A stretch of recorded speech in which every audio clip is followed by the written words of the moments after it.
Electrostatics के class 4 में हम लोगों ने देखा था इलेक्ट्रिक फील्ड के बारे में। कभी भी अपने पास एक पॉइंट चार्ज क्यू होता था और इस पॉइंट चार्ज से आर डिस्टेंस पे आप इस पॉइंट पे इलेक्ट्रिक फील्ड ई कैलकुलेट करते थे। तो ई आता था आपका डिफिनीशन से F/Q।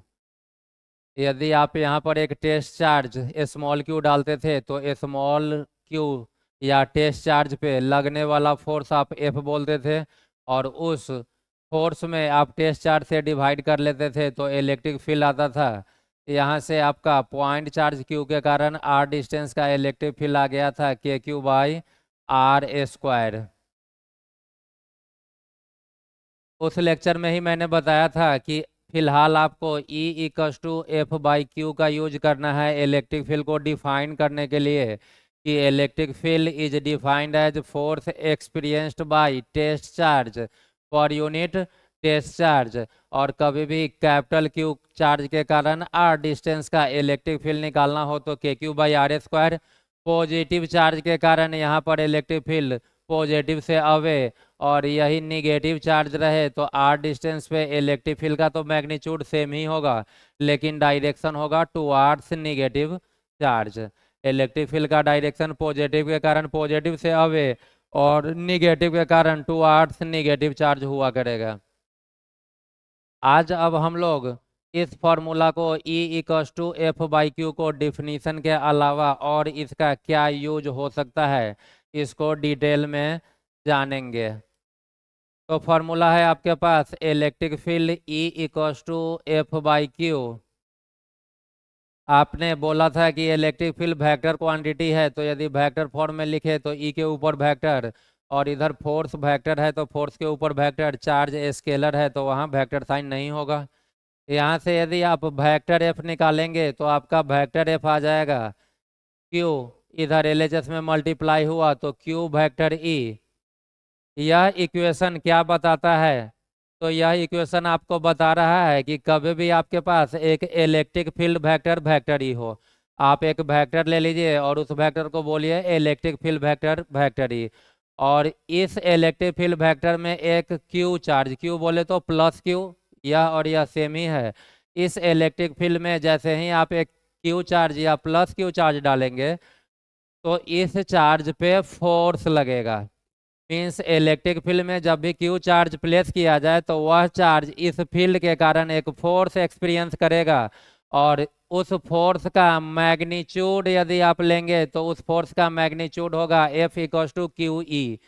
तो इस प्लस क्यू पे इस इलेक्ट्रिक फील्ड E के कारण फोर्स लगा और उस फोर्स का मैग्नीट्यूड हुआ Q/E। और यदि आप यहाँ से देखें तो फोर्स का डायरेक्शन फील्ड के डायरेक्शन में होगा। फोर्स जो लगेगा इस पॉजिटिव चार्ज पे वह फील्ड के ही डायरेक्शन में, फील्ड यदि राइट है तो पॉजिटिव चार्ज पे राइट की तरफ या फील्ड के डायरेक्शन में ही फोर्स लगेगा। यदि कभी इलेक्ट्रिक फील्ड आपका अपवर्ड हो जाए, इसमें आप प्लस क्यू चार्ज डालिएगा, इस पे फोर्स कितना लगेगा Q/E, फोर्स लगेगा Q/E, और फोर्स किस डायरेक्शन में लगेगा तो इलेक्ट्रिक फील्ड के डायरेक्शन में। इलेक्ट्रिक फील्ड अपवर्ड है तो इस चार्ज पे फोर्स भी अपवर्ड ही लगा करेगा। नेक्स्ट हम लोग देखें कि यदि अपना चार्ज पॉजिटिव ना होकर के निगेटिव हो जाए तो आप उस समय लिखेंगे वेक्टर F=-Q वेक्टर E।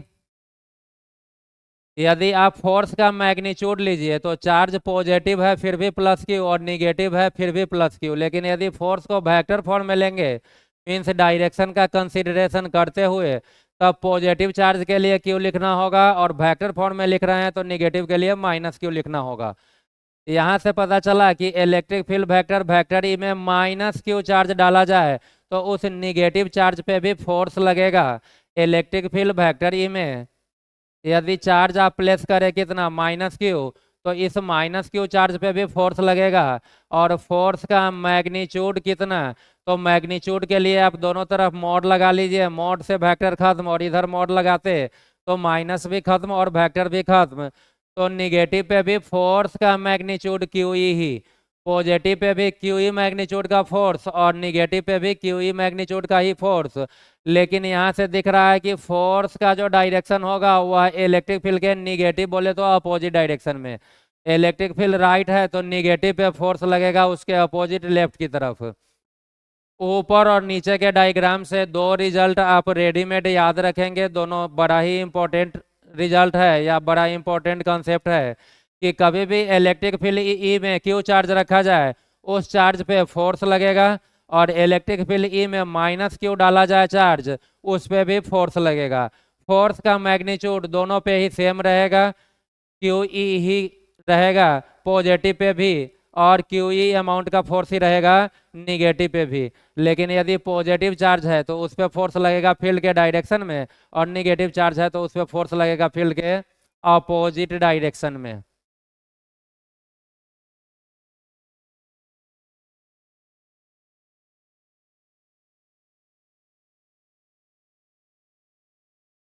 यहाँ से आपका क्वेश्चन क्या क्या पॉसिबल है, तो सबसे पहले आपसे कभी पूछा कि एक इलेक्ट्रिक फील्ड ई में एक बार एक प्रोटॉन डाल रहे हैं, प्रोटॉन का चार्ज प्लस ई, और अगली बार इसी इलेक्ट्रिक फील्ड में इलेक्ट्रॉन डाल रहे हैं, दोनों पे लगने वाले फोर्स का रेशियो बताइए। तो अभी आपने देखा कि फोर्स जो होगा जब भी इलेक्ट्रिक फील्ड में आप चार्ज प्लेस करेंगे तो फोर्स होगा Q इंटू ई, क्यू के बदले प्रोटॉन का चार्ज E इंटू ई, और इलेक्ट्रॉन पे जो फोर्स लिखिएगा वह भी क्यू के बदले E इंटू ई। वेक्टर फॉर्म नहीं लिख रहे हैं तो माइनस की जरूरत नहीं है, तो मैग्नीट्यूड दोनों बार सेम, इसका मतलब फोर्स का रेशियो 1:1 हुआ करेगा।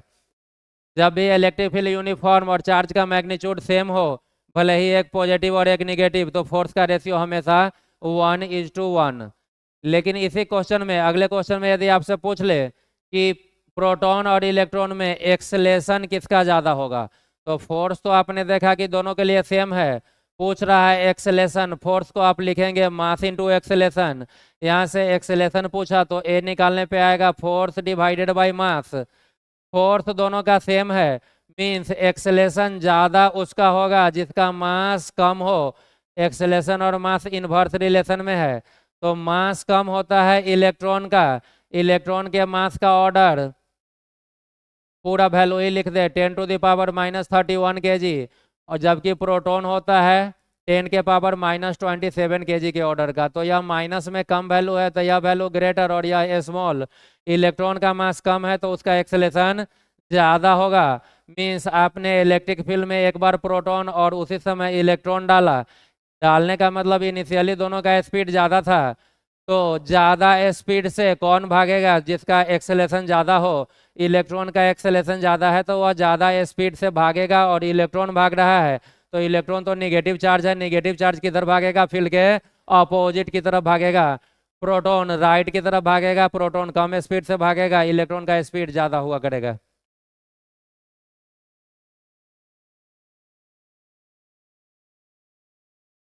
नेक्स्ट आपसे बोलेगा कि एक इलेक्ट्रिक फील्ड ई में एक प्रोटॉन को प्रोजेक्ट कर रहे हैं फील्ड के अपोजिट डायरेक्शन में। प्रोजेक्ट कर रहे हैं मीन्स कुछ इनिशियल वेलोसिटी दे रहे हैं। आपसे पूछेगा कि प्रोजेक्शन के जस्ट बाद इस प्रोटॉन का स्पीड बढ़ेगा या घटेगा या सेम रहेगा। तो आपने प्रोजेक्ट किया लेफ्ट की तरफ, मतलब इनिशियल वेलोसिटी यू दिया है लेफ्ट की तरफ। जैसे ही यह प्रोटॉन इलेक्ट्रिक फील्ड में प्रोजेक्ट किया जाएगा, यह इलेक्ट्रिक फील्ड इस चार्ज पे या इस प्रोटॉन पे फोर्स लगाएगा, और प्रोटॉन पॉजिटिव चार्ज है, पॉजिटिव पे फोर्स हमेशा लगता है फील्ड के डायरेक्शन में, तो इस पे फोर्स लगना शुरू हो जाएगा राइट की तरफ। आपने प्रोजेक्ट किया लेफ्ट, फोर्स लगा राइट, इस फोर्स के कारण एक्सेलेरेशन भी राइट। वेलोसिटी के अपोजिट का एक्सेलेरेशन डी एक्सेलेरेशन कहलाता है, और डी एक्सेलेरेशन के कारण प्रोटॉन का जो स्पीड है वह पहले से कम हो जाएगा, कमते कमते कहीं ना कहीं आगे जा करके जीरो हो जाएगा। और जैसे ही स्पीड जीरो हुआ, फिर यह इलेक्ट्रिक फील्ड इस पे तो राइट की तरफ फोर्स लगा ही रहा है, फिर जीरो स्पीड से स्पीड बढ़ते बढ़ते यह राइट की तरफ मूव करना शुरू कर देगा। मीन्स यहाँ से जब स्पीड डिक्रीज हो रहा है उस समय भी स्ट्रेट लाइन, भले ही स्पीड कम हो रहा हो, यहाँ पे रुक गया, और फिर फील्ड के डायरेक्शन में ही इसी तरफ राइट की तरफ भागना शुरू किया, तो वहाँ पर भी पास स्ट्रेट लाइन ही होगा। तो यहाँ से रिजल्ट आया कि कभी भी एक प्रोटॉन को फील्ड के अपोजिट प्रोजेक्ट करेंगे तो जस्ट आफ्टर प्रोजेक्शन प्रोटॉन का स्पीड डिक्रीज होगा, पाथ स्ट्रेट लाइन ही हुआ करेगा। यही काम आप इलेक्ट्रॉन के साथ कर लीजिए। यदि आप इलेक्ट्रॉन को फील्ड के अपोजिट प्रोजेक्ट कर रहे हैं तो प्रोजेक्ट आपने किया लेफ्ट की तरफ, इलेक्ट्रॉन है नेगेटिव चार्ज पार्टिकल और नेगेटिव पे फोर्स लगता है फील्ड के अपोजिट, तो जिधर आपने प्रोजेक्ट किया उधर ही फोर्स लगा तो एक्सेलेरेशन भी उधर, इसका स्पीड जस्ट आफ्टर प्रोजेक्शन बढ़ जाएगा, पाथ स्ट्रेट लाइन ही होगा। यही काम आप उल्टा कर ले कि इलेक्ट्रॉन को फील्ड के डायरेक्शन में प्रोजेक्ट कीजिए, तो आपने प्रोजेक्ट किया राइट, उस पर फोर्स लगेगा फील्ड के अपोजिट, स्पीड डिक्रीज करेगा। यहाँ भी उल्टा कर लेते तो आपका रिजल्ट उल्टा आ जाया करता। और इस तरह से रिलेटेड एक लास्ट आपसे क्वेश्चन पूछेगा कि एक इलेक्ट्रिक फील्ड ई है और किसी प्रोटॉन को पॉजिटिव या निगेटिव चार्ज पार्टिकल को आपने फील्ड के परपेंडिकुलर प्रोजेक्ट कर लिया, किसी क्यू चार्ज को या प्रोटॉन था तो प्लस क्यू को प्रोजेक्ट करना मीन्स इस डायरेक्शन में आपने वेलोसिटी दिया। अभी आपने देखा कि पॉजिटिव चार्ज पे इलेक्ट्रिक फील्ड हमेशा फोर्स लगाता है किस डायरेक्शन में, फील्ड के डायरेक्शन में, तो जिधर फील्ड है इसी तरफ फोर्स लगा, यह फोर्स और फोर्स के कारण जो एक्सेलेरेशन होगा वह बॉडी को राइट ले जाना चाहेगा, वेलोसिटी चाहेगा लेफ्ट ऊपर की तरफ ले जाना, बॉडी ना कंप्लीट राइट जाएगा ना कंप्लीट ऊपर, दोनों के बीच से पैराबोलिक पाथ हो जाएगा। मीन्स कभी भी इलेक्ट्रिक फील्ड के परपेंडिकुलर प्रोजेक्ट कीजिए चार्ज पार्टिकल को, चाहे चार्ज पार्टिकल पॉजिटिव हो या निगेटिव, पाथ हमेशा पैराबोलिक। और यदि सेम डायरेक्शन या अपोजिट डायरेक्शन में प्रोजेक्ट करेंगे तो स्पीड बढ़ेगा या घटेगा डिपेंड करेगा कि आप सेम डायरेक्शन में प्रोजेक्ट कर रहे हो फील्ड के कि अपोजिट पॉजिटिव चार्ज को प्रोजेक्ट कर रहे हो या निगेटिव को।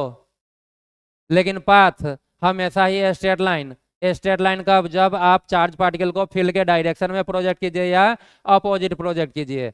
और पैराबोलिक कब, तो जब आप चार्ज पार्टिकल को फील्ड के परपेंडिकुलर डायरेक्शन में प्रोजेक्ट कीजिए, पाथ आपका पैराबोलिक आ जाएगा।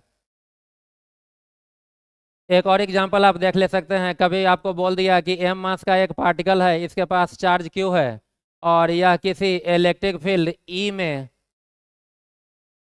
सस्पेंडेड है, और बोला कि यह बॉडी एयर में सस्पेंडेड है या इक्विलिब्रियम कंडीशन में है, E का वैल्यू बताइए। आपको देगा m और q का वैल्यू और E का वैल्यू पूछेगा m और q वगैरह के टर्म में। यहाँ भी आप यही कर ले सकते हैं, m मास है, चार्ज q, यहाँ पर आपको चार्ज को निगेटिव कंसीडर करना होगा, सॉरी चार्ज पॉजिटिव ही रहेगा, और बगल में है इलेक्ट्रिक फील्ड, तो यह इलेक्ट्रिक फील्ड इस क्यू चार्ज पे फोर्स लगाएगा। अभी आपने पढ़ा कि कभी भी इलेक्ट्रिक फील्ड ई में क्यू चार्ज रहे तो क्यू चार्ज पर यह इलेक्ट्रिक फील्ड फोर्स लगाता है, और यदि चार्ज पॉजिटिव हो तो फील्ड हमेशा उस पर खुद के ही डायरेक्शन में फोर्स लगाता है। तो फील्ड ऊपर है तो इस पर फोर्स भी ऊपर लगेगा। फोर्स का मैग्नीट्यूड आपने देखा था Q इंटू ई, तो क्यू ई अमाउंट का फोर्स ऊपर लगा, मास के कारण अर्थ इसको डाउनवर्ड पुल करना चाहेगा, तो डाउनवर्ड mg, बॉडी इक्विलिब्रियम में है मीन्स ऊपर का फोर्स नीचे के इक्वल।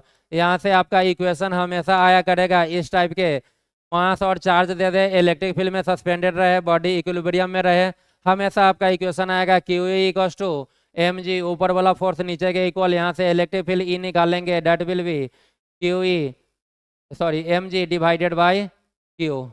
इलेक्ट्रिक फील्ड का वैल्यू m और q के टर्म में आ गया, g आपका नॉन टर्म है। तो यह कुछ रिजल्ट आपका नेक्स्ट पेज पे लिखा हुआ दिख जाएगा। If a proton is projected opposite to the electric field, जिधर इलेक्ट्रिक फील्ड है प्रोटॉन को आपने अपोजिट प्रोजेक्ट किया। इलेक्ट्रिक फील्ड का काम है कि प्रोटॉन मीन्स पॉजिटिव चार्ज पर फील्ड के डायरेक्शन में फोर्स लगाना, और आपने प्रोजेक्ट किया है अपोजिट, जिधर प्रोजेक्ट किया उसके अपोजिट में फोर्स लगा, स्पीड डिक्रीज करेगा, its speed decreases and path straight line. Next है आपका if an electron is projected opposite to electric field, जिधर इलेक्ट्रिक फील्ड है इलेक्ट्रॉन को आपने उसके अपोजिट प्रोजेक्ट किया, इलेक्ट्रॉन निगेटिव चार्ज, उस पर फोर्स भी लगेगा फील्ड के अपोजिट में ही, तो जिधर प्रोजेक्ट किया उधर ही फोर्स लग रहा है, एक्सेलेरेशन के कारण स्पीड बढ़ जाएगा, path straight line, its speed increases and path straight line. और लास्ट जो आपको साइड में पिछले पेज पे बताया था मैंने कि जब भी परपेंडिकुलर प्रोजेक्ट कीजिए इलेक्ट्रिक फील्ड के परपेंडिकुलर चार्ज पार्टिकल को प्रोजेक्ट कीजिए पाथ पैराबोलिक, वही कुछ लिखा हुआ आपको दिख रहा है कि if a charge particle is projected perpendicular to electric field its velocity remains same in that direction and path parabolic. पहले आप पाथ को समझ लीजिए कि पाथ पैराबोलिक होगा, और एक लाइन और दिख रहा है कि velocity remain same in that direction, इसका मीनिंग समझिए।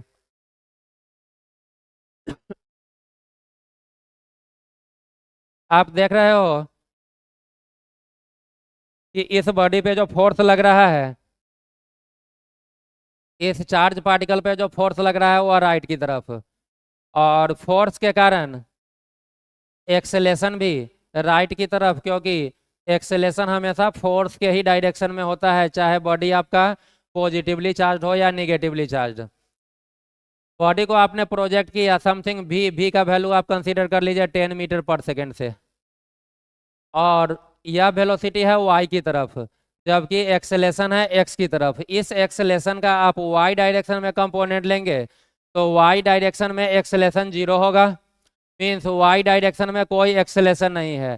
किसी भी बॉडी का स्पीड चेंज होता है या वेलोसिटी चेंज होता है एक्सेलेशन या डी एक्सेलेशन के कारण, क्योंकि एक्सेलेशन वाई डायरेक्शन में है, सॉरी एक्स डायरेक्शन में है, और वाई डायरेक्शन में एक्सेलेशन का कंपोनेंट लेंगे तो ए कॉस वाई के साथ एंगल 90, ए कॉस 90, कॉस 90 0 है तो वाई डायरेक्शन का एक्सेलेशन 0 हो जाएगा।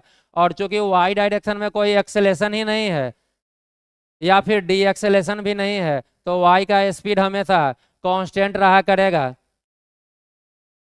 तो जिस डायरेक्शन में प्रोजेक्ट आपने किया उस डायरेक्शन में उसका स्पीड चेंज नहीं होगा।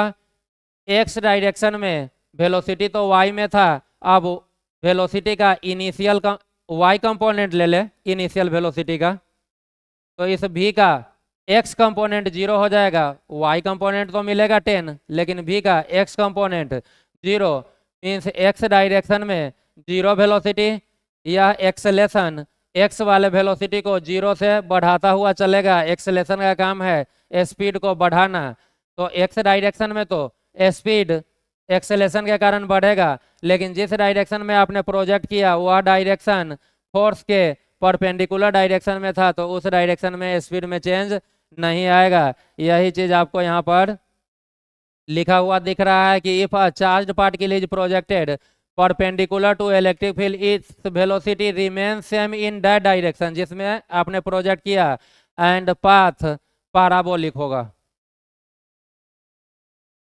तो इलेक्ट्रिक फील्ड से रिलेटेड आपने दो टाइप का फॉर्मूला देखा था, E equals to F by Q. F by Q का पहला यूज डिफिनीशन के लिए, दूसरा वहां से आपको इलेक्ट्रिक फील्ड का एसआई यूनिट आ जाएगा एफ बाई क्यू, एफ का यूनिट न्यूटन, क्यू का कूलम, तो न्यूटन पर कूलम। वहीं से आपको पता चलेगा कि एफ वेक्टर है, क्यू स्केलर है, वेक्टर बाई स्केलर वेक्टर, तो इलेक्ट्रिक फील्ड भी वेक्टर होना चाहिए। और उसी फॉर्मूला का दूसरा यूज आपने देख लिया E equals to F by Q वाले का, E equals to F by Q वाले का, कि यहाँ से यदि कोई एफ निकाले तो एफ आएगा क्यू वेक्टर ई, मीन्स जब भी इलेक्ट्रिक फील्ड ई में चार्ज क्यू डालेंगे उस पर फोर्स लगेगा, इलेक्ट्रिक फील्ड ई में माइनस क्यू चार्ज भी डालेंगे उस पर भी फोर्स लगेगा।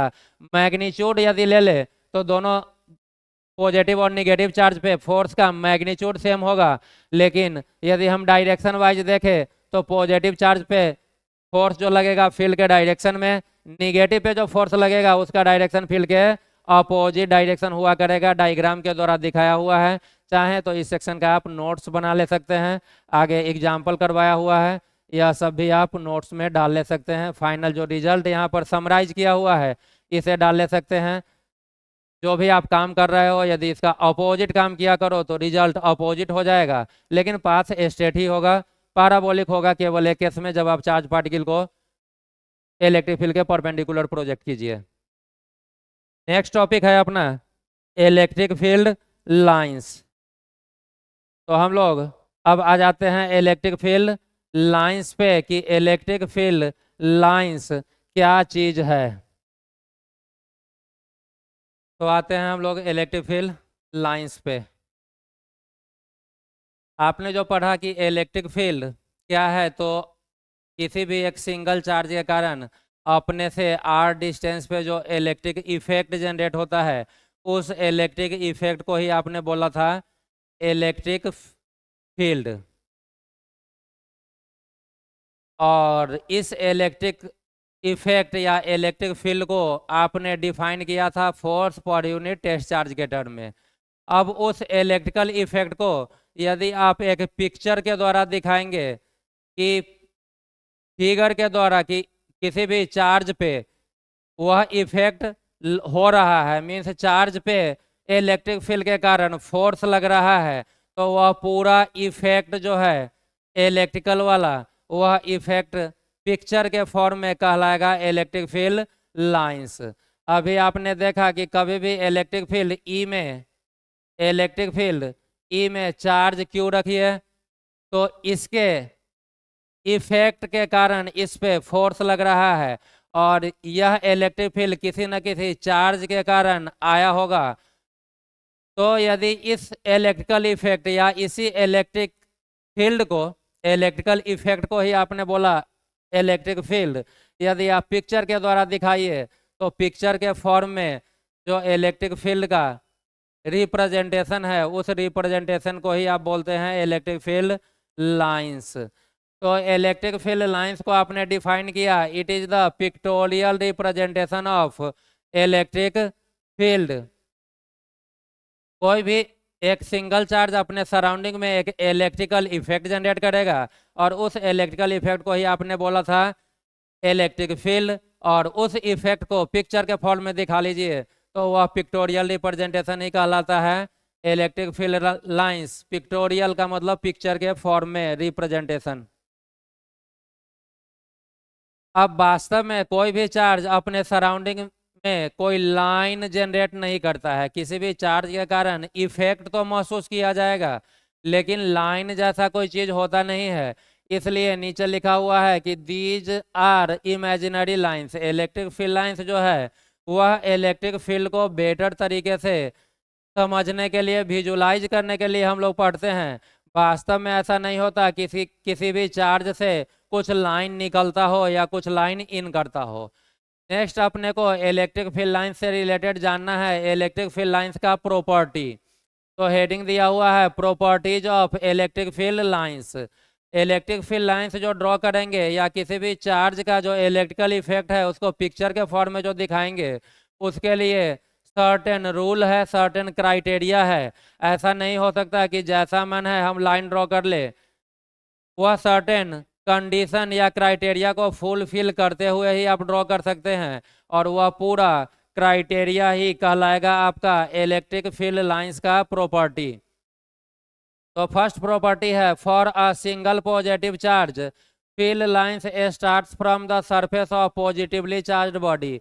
एक पॉजिटिवली चार्ज्ड बॉडी है, सिंगल मीन्स अकेला, बगल में कोई दूसरा चार्ज ना रहे, तो उसके लिए फील्ड लाइंस कहाँ से स्टार्ट होगा? Start from the surface of positively charged body. Positive charge body के सरफेस से स्टार्ट होगा एंड गोज टू इन्फिनिटी, और स्टार्ट होकर के वह इन्फिनिटी तक चला जाएगा। इन्फिनिटी से पहले क्यों नहीं रुकेगा? तो आप बोलते हो कि चार्ज यदि क्यू है, डिस्टेंस आर है, तो इलेक्ट्रिक फील्ड के Q by R square, means R आप बढ़ाते जाएंगे इलेक्ट्रिक फील्ड कमता जाएगा, लेकिन इलेक्ट्रिक फील्ड कमेगा तो जीरो नहीं होगा।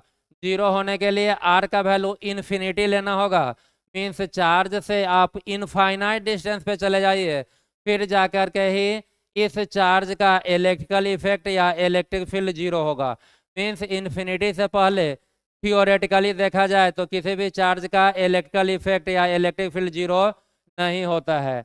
इसलिए फील्ड यदि इन्फिनिटी तक, इलेक्ट्रिकल इफेक्ट या इलेक्ट्रिक फील्ड इन्फिनिटी तक, तो लाइन के द्वारा जो आप रिप्रेजेंटेशन करेंगे इलेक्ट्रिक फील्ड का, वह भी इन्फिनिटी तक जाएगा लाइन।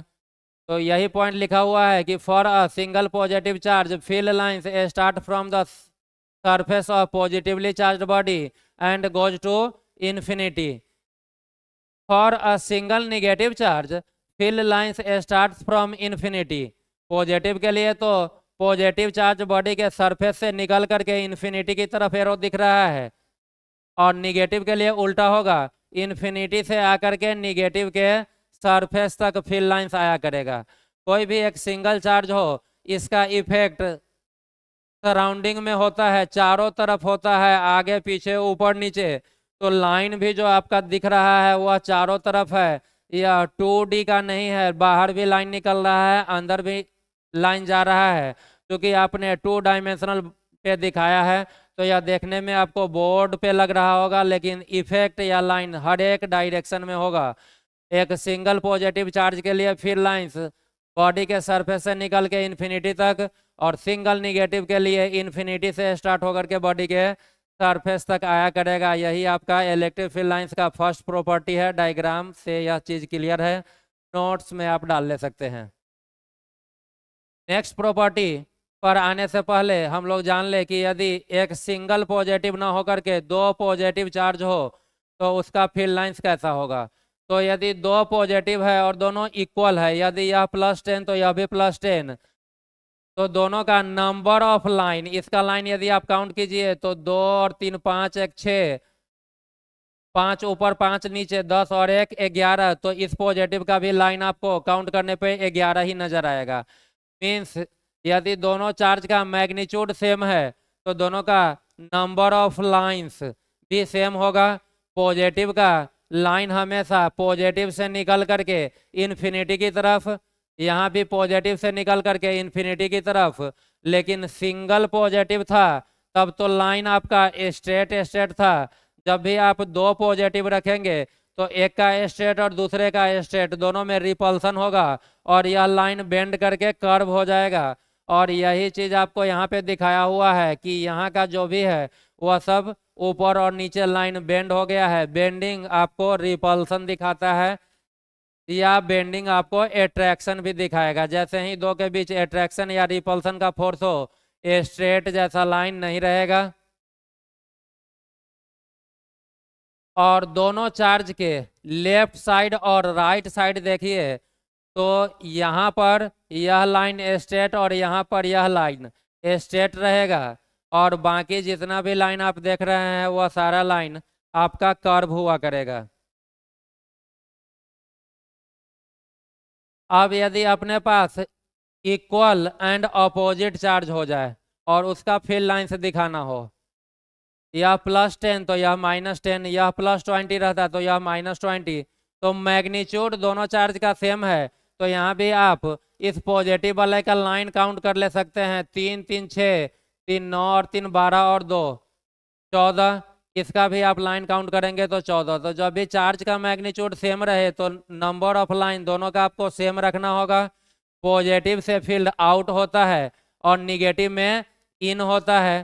सिंगल रहता था तो यह आउट होके इन्फिनिटी जाता था, यह सिंगल निगेटिव था तो इन्फिनिटी से यहाँ तक आता था।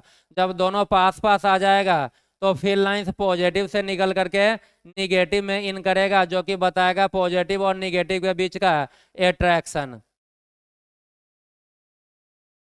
तो यह फील्ड लाइंस आपका रहा इक्वल एंड अपोजिट चार्ज के लिए। और फिजिक्स में यदि इक्वल एंड अपोजिट चार्ज का कॉम्बिनेशन हो, या केमिस्ट्री में भी ऐसा ही कि इक्वल एंड अपोजिट चार्ज का कॉम्बिनेशन हो और वह स्मॉल डिस्टेंस पे सेपरेट रहे, तो उसे आप बोलते हैं इलेक्ट्रिक डाइपोल। तो यहाँ पर आपको दिख रहा है कि +Q और -Q तो इक्वल एंड अपोजिट चार्ज है, तो आप बोलेंगे कि यह फील्ड लाइंस या तो इक्वल एंड अपोजिट चार्ज के लिए है या फिर इलेक्ट्रिक डाइपोल के लिए है। Equal and opposite charge that is dipole, पूरा नाम होगा इलेक्ट्रिक डाइपोल। चार्ज वाला डाइपोल इलेक्ट्रिक डाइपोल कहलाता है। और लास्ट जो फील्ड लाइंस दिखाया गया है यह एक प्लेन कंडक्टर का है। Plane means 2 dimensional. एक कंडक्टर हो जाए आपके पास, दोनों तरफ चार्ज रहे, तो यहाँ से फील्ड लाइंस नॉर्मली निकलेगा सरफेस के परपेंडिकुलर, और सारा लाइन एक दूसरे के पैरेलल दिख रहा है। सबके बीच का यहाँ और यहाँ आगे हर जगह सेपरेशन सेम है, और सेम सेपरेशन में यदि लाइन दिखाया जाए वह कांस्टेंट इलेक्ट्रिक फील्ड को रिप्रेजेंट करता है। मींस प्लेन कंडक्टर के कारण जो इलेक्ट्रिक फील्ड है वह कांस्टेंट होगा। यहाँ आप देखिए कि एक पॉजिटिव और एक निगेटिव के लिए 2 लाइन के बीच का सेपरेशन कम है, आगे जाके सेपरेशन ज़्यादा हो गया है। लेकिन जब सेपरेशन हमेशा सेम रहे तब यूनिफॉर्म इलेक्ट्रिक फील्ड और सेपरेशन यहाँ भी चेंज हो रहा है, यहाँ भी चेंज हो रहा है। सिंगल पॉजिटिव के लिए भी यहाँ कम सेपरेशन, यहाँ ज़्यादा सेपरेशन, यहाँ कम सेपरेशन, यहाँ ज़्यादा। तो जब भी सेपरेशन बदलता रहे तो फिर लाइंस नॉन यूनिफॉर्म, और लाइंस नॉन यूनिफॉर्म तो इलेक्ट्रिक फील्ड भी नॉन यूनिफॉर्म। और कभी भी सेपरेशन दो लाइन के बीच का हमेशा सेम रहे तो वह यूनिफॉर्म इलेक्ट्रिक फील्ड को रिप्रेजेंट करता है। यहाँ से पता चला कि प्लेन कंडक्टर के ऊपर 2 डायमेंशनल कोई कंडक्टिंग बॉडी हो, चार्ज उस पर आप डाल दीजिए, एक तरफ डालेंगे वह चार्ज दूसरी तरफ भी चला जाएगा। यदि सराउंडिंग में कोई और चार्ज ना हो तो उसके कारण फील्ड लाइंस हमेशा स्ट्रेट लाइन एक दूसरे के पैरेलल हुआ करेगा। हम लोग नेक्स्ट प्रॉपर्टी पे आ जाएं तो नेक्स्ट प्रॉपर्टी है the tangent to the field lines gives the direction, gives the direction of net electric field at that point. Electric field lines के ऊपर यदि आप टेंजेंट ड्रॉ करेंगे तो टेंजेंट का डायरेक्शन बताएगा नेट इलेक्ट्रिक फील्ड का डायरेक्शन। यहाँ पे मान लीजिए यह पॉजिटिव चार्ज है और इसके कारण यहाँ पर आप नेट फील्ड चेक करना चाह रहे हैं, मीन्स पॉजिटिव के कारण भी फील्ड और निगेटिव के कारण भी। पॉजिटिव के कारण कहीं भी इलेक्ट्रिक फील्ड होता है उसका डायरेक्शन पॉजिटिव से अब है तो समथिंग इधर की तरफ। निगेटिव के कारण जो फील्ड होता है उसका डायरेक्शन टुवार्ड्स निगेटिव तो कुछ निगेटिव की तरफ। एक इधर एक इधर, एक फील्ड इधर एक फील्ड इधर, दोनों का रिजल्टेंट फील्ड दोनों के बीच से मीन्स टेंजेंट के डायरेक्शन में पास करेगा। कर्व पे डायरेक्शन लेने के लिए आप टेंजेंट ड्रॉ करते हैं तो कभी भी फील्ड लाइंस के किसी भी पॉइंट पे आप टेंजेंट ड्रॉ कीजिए, टेंजेंट का डायरेक्शन आपको दोनों चार्ज या दो से ज़्यादा चार्ज रहे तो सबके कारण नेट इलेक्ट्रिक फील्ड का डायरेक्शन बताया करेगा। तो सेकेंड पॉइंट यही है कि the tangent to the field lines gives the direction of net electric field at that point. जिस पॉइंट पे भी आपने टेंजेंट ड्रॉ किया उस पॉइंट पे नेट इलेक्ट्रिक फील्ड का डायरेक्शन आपको टेंजेंट बताया करेगा।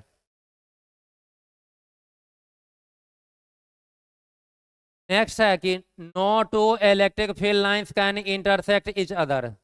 अभी आपने देखा सिंगल पॉजिटिव का फील्ड लाइंस अलग अलग कोई भी इंटरसेक्ट नहीं, सिंगल निगेटिव का भी इंटरसेक्ट नहीं किया, यहाँ भी कोई भी दो लाइन इंटरसेक्ट नहीं और यहाँ भी इंटरसेक्ट नहीं कर रहा है।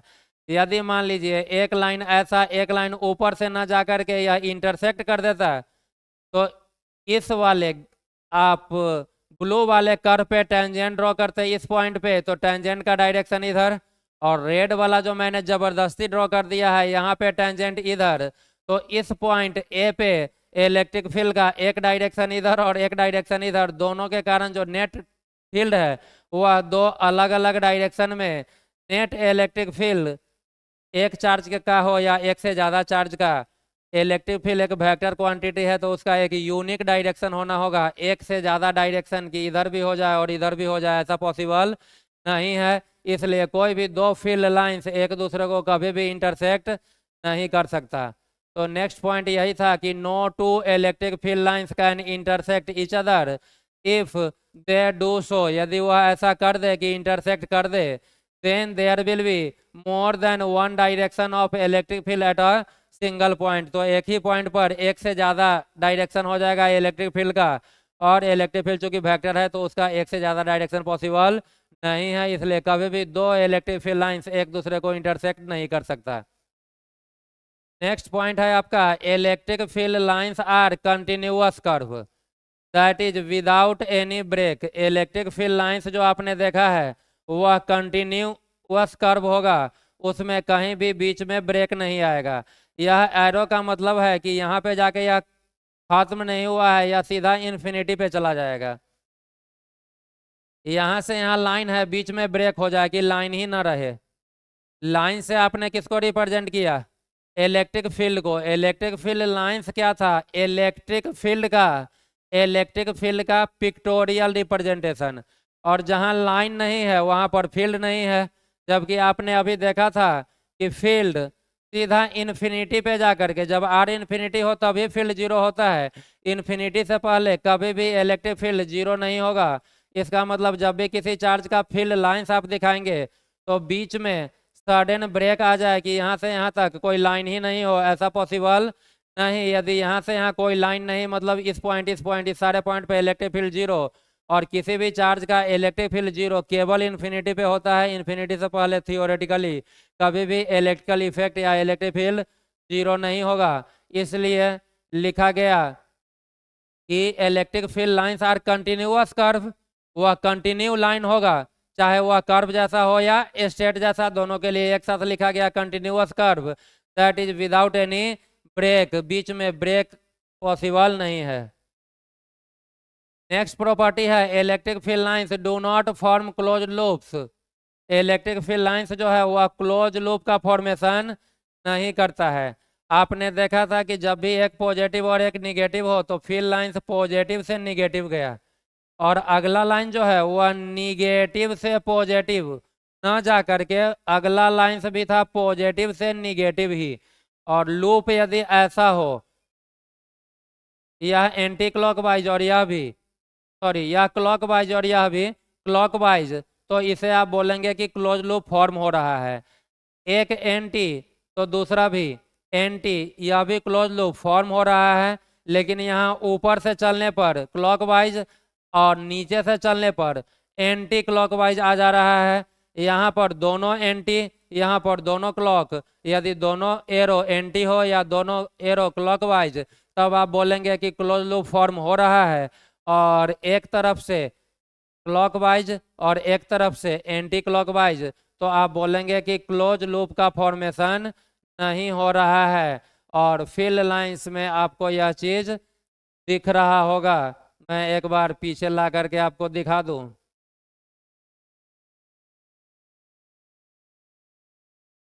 यहाँ पॉजिटिव से निगेटिव और नीचे भी पॉजिटिव से निगेटिव, यह एरो क्लॉकवाइज और यह एरो एंटी क्लॉकवाइज, इससे आप बोलेंगे कि क्लोज लूप फॉर्म नहीं हो रहा है। तो इलेक्ट्रिक फील्ड लाइंस कभी भी क्लोज लूप फॉर्म नहीं करता है।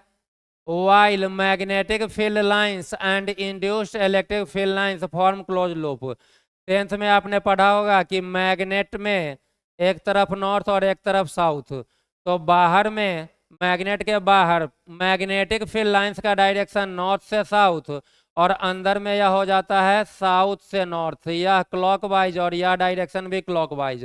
तो मैग्नेटिक फील्ड लाइंस तो क्लोज लूप फॉर्म करता है। आगे electromagnetic induction class 12th part 1 में ही EMI में आपको इंड्यूस्ड इलेक्ट्रिक फील्ड पढ़ना है। वहां आप जानेंगे कि इंड्यूस्ड इलेक्ट्रिक फील्ड भी क्लोज लूप फॉर्म किया करता है, लेकिन electric field lines close loop form नहीं करेगा। टोटल 3 लाइन ही बच्चे को क्लास 12 में पढ़ना पड़ता है। फर्स्ट का नाम इलेक्ट्रिक फील्ड लाइंस, सेकेंड का नाम मैग्नेटिक फील्ड लाइंस और थर्ड का नाम इंड्यूस्ड इलेक्ट्रिक फील्ड लाइंस, जिसमें फर्स्ट वाला electric field lines close loop नहीं फॉर्म करेगा, बाकी वाला दोनों फॉर्म किया करेगा। आप याद रख ले सकते हैं। नेक्स्ट है आपका relative closeness of field lines gives the strength of electric field at that point.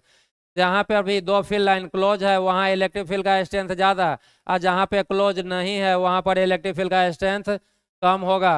Diagram से आप समझ सकते हैं।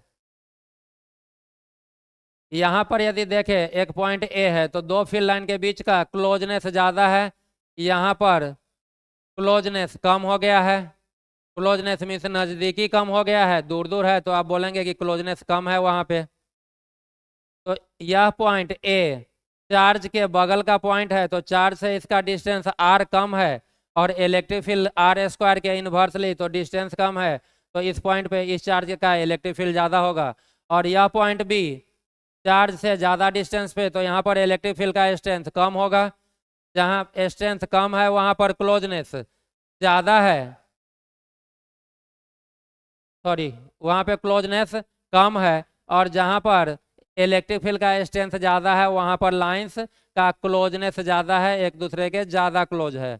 तो जहाँ पर क्लोजनेस ज़्यादा वहाँ स्ट्रेंथ ज़्यादा, जहाँ क्लोजनेस कम वहाँ पर स्ट्रेंथ कम हुआ करेगा। इस प्रॉपर्टी को ही हम बोलेंगे कि दो लाइन के बीच का रिलेटिव क्लोजनेस एक दूसरे के रिस्पेक्ट में कितना क्लोज है, यह बताएगा इलेक्ट्रिक फील्ड का स्ट्रेंथ। जहाँ ज़्यादा क्लोज स्ट्रेंथ ज़्यादा, come close strength electric field का कम हुआ करेगा। तो नेक्स्ट प्रॉपर्टी यही था कि relative closeness of field lines gives the strength of electric field at that point. जिस पॉइंट पे क्लोजनेस आप चेक कर रहे हो उस पॉइंट का स्ट्रेंथ बताएगा। नेक्स्ट है electric field lines are in the direction of decreasing potential. इलेक्ट्रोस्टैट में अभी तक आपने चार्ज के बारे में पढ़ा, अगला आपने कूलम्स फोर्स पढ़ा, उसके बाद आपने देखा इलेक्ट्रिक फील्ड, और इलेक्ट्रिक फील्ड के बाद आप एक और टॉपिक देख लिए इलेक्ट्रिक फील्ड लाइंस का प्रॉपर्टी। इसके बाद एक और फिजिकल क्वांटिटी पढ़ना है इलेक्ट्रिक पोटेंशियल एनर्जी, जिसे कैपिटल यू से डिनोट करेंगे, और उसके बाद एक फिजिकल क्वांटिटी आएगा इलेक्ट्रिक पोटेंशियल, जिसे भी से डिनोट करते हैं, और वह स्केलर क्वांटिटी हुआ करता है। तो जब तक हम लोगों ने पोटेंशियल नहीं पढ़ा है तब तक यह मान ले कि आगे इलेक्ट्रिक पोटेंशियल नाम का एक फिजिकल क्वांटिटी पढ़ना होगा। और अगला प्रॉपर्टी यही बता रहा है कि electric field lines are in the direction of decreasing potential. Means यदि आप इलेक्ट्रिक फील्ड लाइंस के डायरेक्शन में चलोगे तो पोटेंशियल भी का वैल्यू डिक्रीज होगा। और पोटेंशियल क्या है नहीं है जब आप पढ़ेंगे तो जान लेंगे। फिलहाल यह प्रॉपर्टी आप याद रख सकते हैं कि फील्ड के डायरेक्शन में चलने पे पोटेंशियल का वैल्यू हमेशा डिक्रीज होगा। फील्ड का डायरेक्शन मीन्स सरफेस से इन्फिनिटी की तरफ आप बढ़ेंगे तो पोटेंशियल भी का वैल्यू डिक्रीज होगा। यहाँ पर जब आप फील्ड के डायरेक्शन में चलेंगे मीन्स इन्फिनिटी से सरफेस पे आएंगे तब डिक्रीज होगा। मीन्स पॉजिटिव चार्ज से दूर जाने पे पोटेंशियल डिक्रीज, और निगेटिव चार्ज के नजदीक आने पे पोटेंशियल डिक्रीज करेगा या पोटेंशियल का वैल्यू कमता जाएगा। तो अगला प्रॉपर्टी भी इंपॉर्टेंट ही है, जितना भी प्रॉपर्टी है सब इंपॉर्टेंट ही है। 7 था electric field lines are in the direction of decreasing potential. Field line के डायरेक्शन में चलिए पोटेंशियल भी का वैल्यू डिक्रीज करता जाएगा। एक सिंपल एग्जांपल से देख सकते हैं। इलेक्ट्रिक फील्ड यह है, पॉइंट ए, पॉइंट बी और पॉइंट सी ऐसा हो, और यदि कोई ए से सी की तरफ चले तो पोटेंशियल का वैल्यू डिक्रीज होगा। पोटेंशियल को मैंने बताया कि बी से डिनोट करेंगे, तो सबसे ज़्यादा पोटेंशियल ए का, उसके बाद बी का, उसके बाद सी का। ए से सी पे चलने पे पोटेंशियल घट रहा है तो सबसे ज़्यादा ए, फिर बी, फिर सी हो जाया करेगा।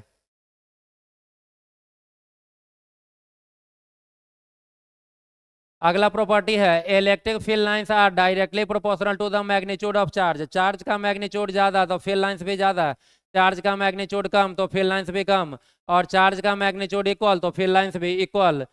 पहले ही मैंने आपको बता दिया था कि दोनों इक्वल चार्ज था तो दोनों का लाइन आप काउंट कर ले सकते हैं। यहाँ पर भी मैग्नीट्यूड इक्वल है, भले ही नेचर अपोजिट हो। चार्ज का मैग्नीट्यूड इक्वल तो आप दोनों का लाइन काउंट करेंगे तो आपको सेम नंबर ऑफ लाइन्स ही दिखेगा। तो यदि मैग्नीट्यूड सेम है तो फील्ड लाइन्स भी सेम। जिसका मैग्नीट्यूड ज़्यादा हो जाए उसका फील्ड लाइन्स भी ज़्यादा हो जाए, एक ज़्यादा तो दूसरा भी ज़्यादा, इसको आप बोलते हैं डायरेक्टली प्रोपोर्शनल। तो 8th प्रॉपर्टी यही है कि electric field lines are directly proportional to the magnitude of charge. Charge का नेचर नहीं, मैग्नीट्यूड से लेना देना है। मैग्नीट्यूड ज़्यादा तो उसका फील्ड लाइंस ज़्यादा। यहाँ पर आप देख सकते हैं कि एक चार्ज -2q है और एक +q।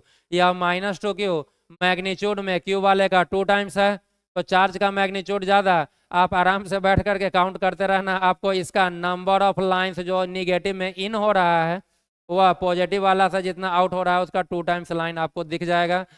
मैंने इस डायग्राम को डालने से पहले ही काउंट कर लिया था कि कहीं कुछ गड़बड़ी तो नहीं दे दिया है। तो यह बिल्कुल डायग्राम आपका सही है, और कहीं दे भी दे तो यदि आप पॉजिटिव से 4 लाइन आउट करवा रहे हो तो निगेटिव में 8 ही इन होगा।